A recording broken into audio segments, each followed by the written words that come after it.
Oregon Department of Agriculture's School IPM module, Warning Signs. This video is intended for educational purposes and does not cover all legal requirements of school districts and their IPM coordinators. For additional questions or concerns, please refer to the contact information provided at the end of the video. What are warning signs for a pesticide application? Although it sounds obvious, warning signs are physical warning signs placed at the entrances to the treatment site of a pesticide application to the school or campus grounds.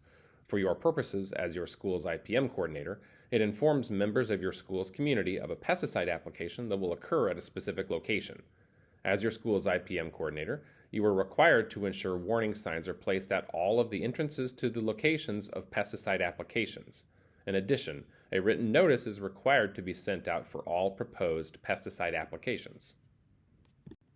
When creating a warning sign, it must contain these three elements. It must state warning, pesticide treated area. It must also contain the date and time of the application and telephone number for a point of contact with the school. This will typically be the IPM coordinator's phone number. Here we have two examples of warning signs ready to be filled out for an upcoming pesticide application.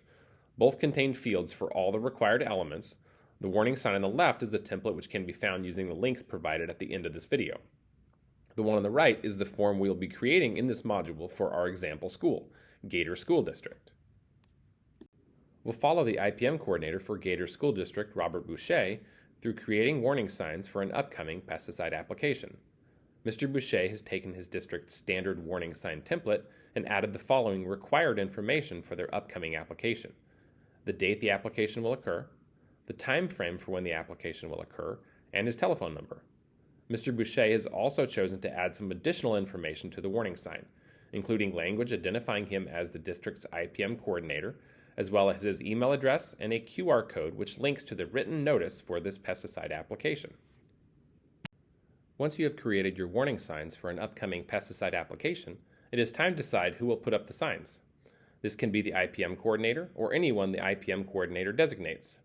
Whether the IPM coordinator or a designee puts up the warning signs, it is the responsibility of the IPM coordinator to ensure the warning signs are placed. Additionally, it is important to remember that only licensed applicators with the appropriate license and category issued by the Oregon Department of Agriculture can make a pesticide application to a school or campus. In cases where a pest control company or contractor is being utilized, be sure to communicate thoroughly with them, as they may not be fully versed in all elements of what is required by Oregon's school IPM law. Here, our example IPM coordinator, Mr. Boucher, has decided to have their district's public pesticide applicator place the warning signs for their upcoming application. Mr. Boucher had their applicator place the warning signs at the driveway entrance to the field that will be treated and on the fence gate into the actual application site of the field. As a reminder, a designee for the IPM coordinator may place the warning signs, but the IPM coordinator is ultimately the one responsible for ensuring that the warning signs are properly placed prior to the application, and that they remain up for at least 72 hours after the application occurs. Warning signs must be placed no later than 24 hours before a pesticide application occurs and must remain in place for no less than 72 hours after the application has occurred.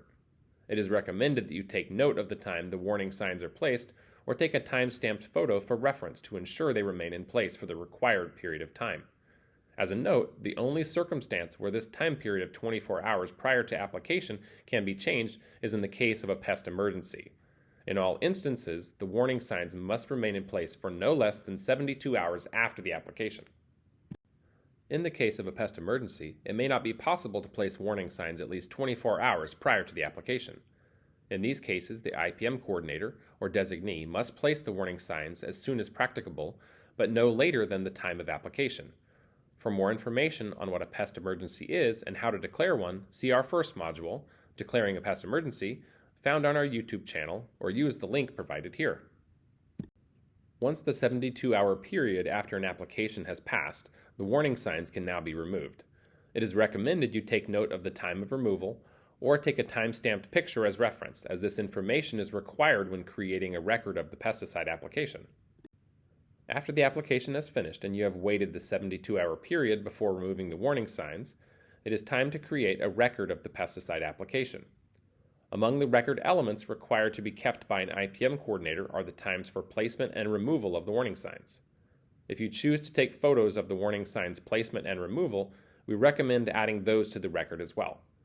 For more information on what record elements are required to be recorded, they are listed in Oregon Revised Statute 634.750. A link to this statute is provided on the next slide as well.